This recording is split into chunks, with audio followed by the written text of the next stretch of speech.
Assalamualaikum warahmatullahi wabarakatuh. Wa min sayyiati a'malina may yahdihillahu fala mudhillalah wa may yudlilhu fala hadiyalah. Asyhadu an la ilaha illallah wahdahu la syarikalah wa asyhadu anna Muhammadan abduhu wa rasuluh la nabiyya ba'dah. Amma ba'du. Pendengar Radio Fania dan pemirsa live streaming Facebook Kemenak Oku Selatan, dimanapun Anda berada yang dirahmati Allah Subhanahu wa Ta'ala. Untayan doa dan puji syukur, marilah senantiasa kita haturkan kehadirat Allah Subhanahu wa Ta'ala yang telah memberikan kenikmatan yang luar biasa pada hari ini, yaitu nikmat iman, Islam, serta nikmat kesehatan, sehingga kita pada hari ini masih diberi kesempatan, masih diberi nafas untuk merasakan manisnya beribadah di bulan suci Ramadan.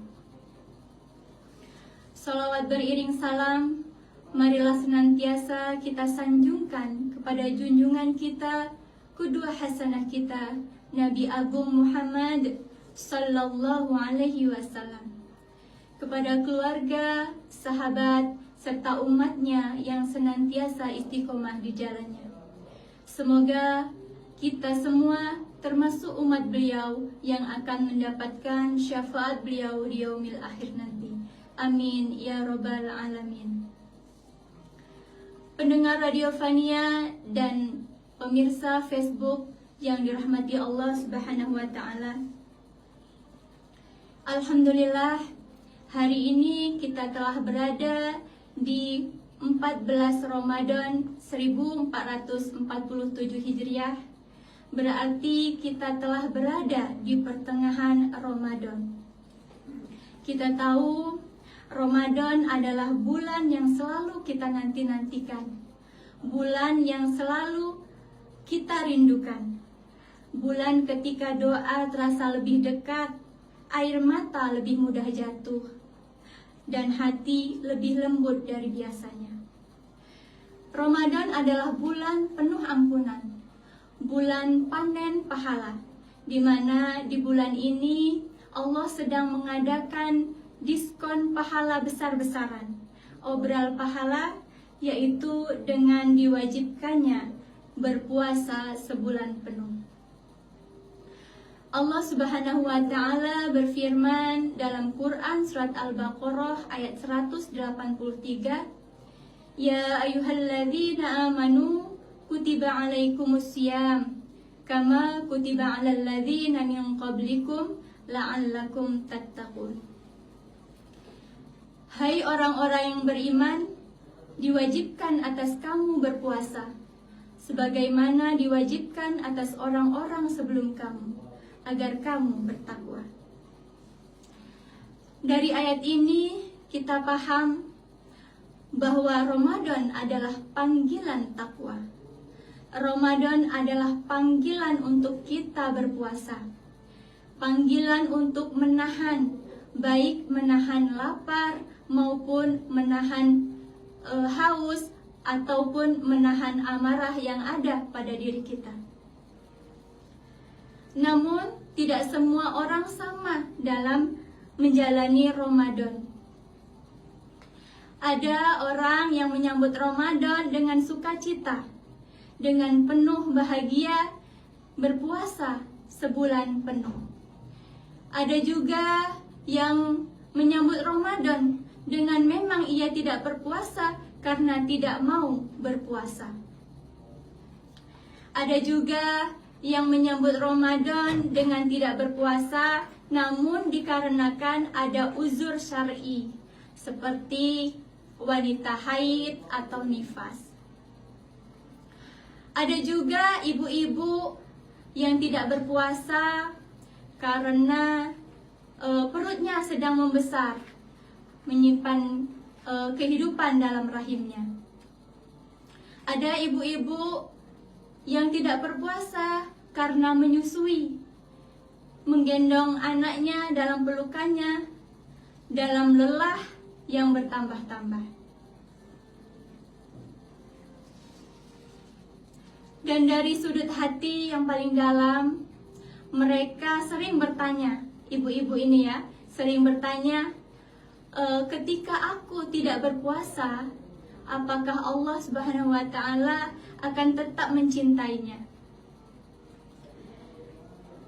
Bapak, Ibu, hadirin pendengar Radio Fania dan pemirsa Facebook yang dirahmati Allah Subhanahu wa Ta'ala. Ketahuilah, Allah yang mewajibkan puasa adalah Allah yang menciptakan janin, yang menciptakan rahim pada wanita. Allah yang memerintahkan kita untuk beribadah adalah juga Allah yang menitipkan janin dalam kandungan seorang ibu. Maka mustahil Allah memerintahkan sesuatu tanpa memberi ruang kasih sayang di dalamnya. Ramadan bukan hanya tentang menahan lapar, tetapi Ramadan adalah tentang taat. Dan taat itu termasuk menerima keringanan atau rukhsah yang Allah berikan. Karena Islam adalah agama rahmat, agama penuh kasih sayang, bukan agama yang memaksa di luar batas kemampuan hambanya. Yuridullahu bikumul yusra wala yuridu bikumul usra. Sesungguhnya Allah menghendaki kemudahan bagimu dan tidak menghendaki kesulitan bagimu. Quran Surat Al-Baqarah ayat 185. Maka pada kesempatan kali ini, saya Jamiatul Husnaini, penyuluh agama Islam Kecamatan Buairawan, akan membahas materi tentang bagaimana hukum berpuasa bagi wanita hamil dan menyusui. Apakah ia wajib mengqadha ataukah wajib membayar fidyah ataukah wajib keduanya, qadha dan fidyah. Pendengar Radio Fania dan pemirsa Facebook yang dirahmati Allah Subhanahu wa Ta'ala, mari kita bahas satu persatu. Yang pertama, apakah hukum berpuasa bagi wanita hamil dan menyusui? Dalam hal ini ada dua keadaan. Yang pertama, jika ibu hamil atau menyusui itu kuat berpuasa atau fisiknya kuat untuk berpuasa dan tidak ada kekhawatiran terhadap kesehatan janin atau bayinya, maka ia tetap wajib menjalankan puasa Ramadan. Yang kedua, fisiknya tidak mampu dan dikhawatirkan bayinya, kesehatan bayinya akan berbahaya, maka boleh tidak berpuasa. Bahkan bisa menjadi wajib tidak berpuasa bila yakin akan menimbulkan bahaya terhadap diri maupun janinnya. Rasulullah Shallallahu Alaihi Wasallam bersabda dari Anas bin Malik yang diriwayatkan oleh Abu Daud, Innallaha azza wa jalla wada'a 'anil musafiris sauma wa syatras salati wa 'anil habla awil murdi'i sauma. Sesungguhnya Allah azza wa jalla meringankan puasa dan separuh sholat bagi musafir, dan meringankan puasa bagi wanita hamil atau menyusui. Yang kedua, bagaimana kriteria ketidakmampuan puasa atau kekhawatiran pada anak yang membolehkan wanita hamil dan menyusui tidak berpuasa? Yang pertama, tidak kuat berpuasa. Misal, jika berpuasa itu membuatnya lelah, letih, lunglai, lesu, dan sebagainya yang tidak bisa ditahan oleh orang normal, maka hal itu bisa membolehkan wanita hamil atau menyusui untuk tidak berpuasa. Yang kedua, kekhawatiran terhadap janin. Jika khawatir janin keguguran atau kekurangan nutrisi yang menyebabkan bahaya. Yang ketiga, kekhawatiran terhadap bayi. Jika khawatir berkurangnya ASI atau juga khawatir membahayakan bayi. Al-Allamah Ibnu Qasim menjelaskan, wanita hamil dan menyusui jika khawatir keadaan dirinya akan tertimpa mudorot karena berpuasa, seperti halnya mudorot atas orang yang sakit, maka mereka boleh berbuka. Jadi, ibu hamil dan menyusui itu diibaratkan seperti orang yang sakit. Dia boleh tidak berpuasa. Kemudian, yang ketiga, apakah perkara yang bisa dijadikan landasan bagi wanita hamil dan menyusui untuk mengambil rukhsah tidak berpuasa? Yang pertama, dugaan kuat yang didasarkan pengalaman sebelumnya. Misal, wanita hamil atau menyusui pernah nekat berpuasa dan ia menjumpai kepayahan yang luar biasa pada dirinya, atau berkurangnya ASI, atau juga dia dehidrasi, seperti itu. Kemudian yang kedua, karena keterangan dokter yang muslim, yang kompeten dan ahli di bidangnya. Misalnya, dokter mengabarkan bahwa jika ibu hamil atau menyusui berpuasa akan membahayakan janinnya atau bayinya, maka hal itu boleh tidak berpuasa. Kemudian yang keempat, apa sih konsekuensi bagi wanita hamil atau menyusui yang tidak berpuasa? Dalam hal ini ada 3 keadaan.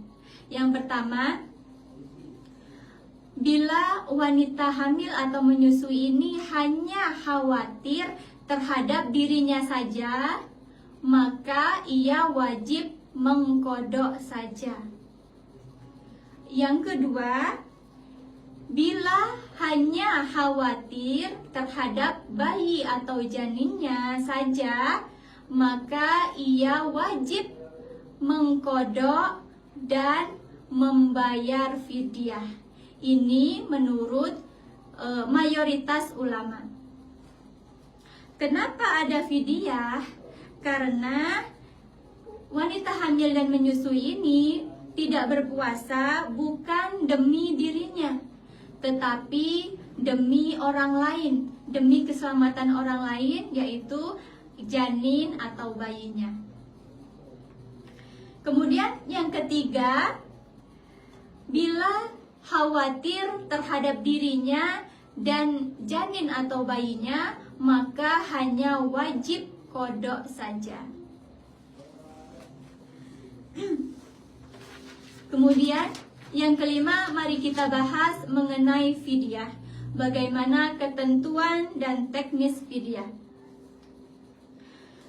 Tadi sudah dijelaskan bahwasanya kewajiban fidyah bagi wanita hamil dan menyusui itu hanya diwajibkan untuk apabila hanya khawatir terhadap janin atau bayinya saja, maka ia wajib mengqadha dan membayar fidyah. Fidyah ini adalah tebusan atau kafarah berupa memberi makan orang miskin sebagai pengganti puasa yang ditinggalkan karena uzur syar'i. Dalilnya terdapat dalam Quran surat Al-Baqarah ayat 184. wa 'alal ladzina yutiqunahu fidyatun ta'amu miskin. Dan bagi orang-orang yang berat menjalankannya wajib membayar fidyah, yaitu memberi makan seorang miskin. Selanjutnya, berapa sih takaran fidyah? Fidyah itu sekitar 1 mud. 1 mud itu sekitar 675 gram.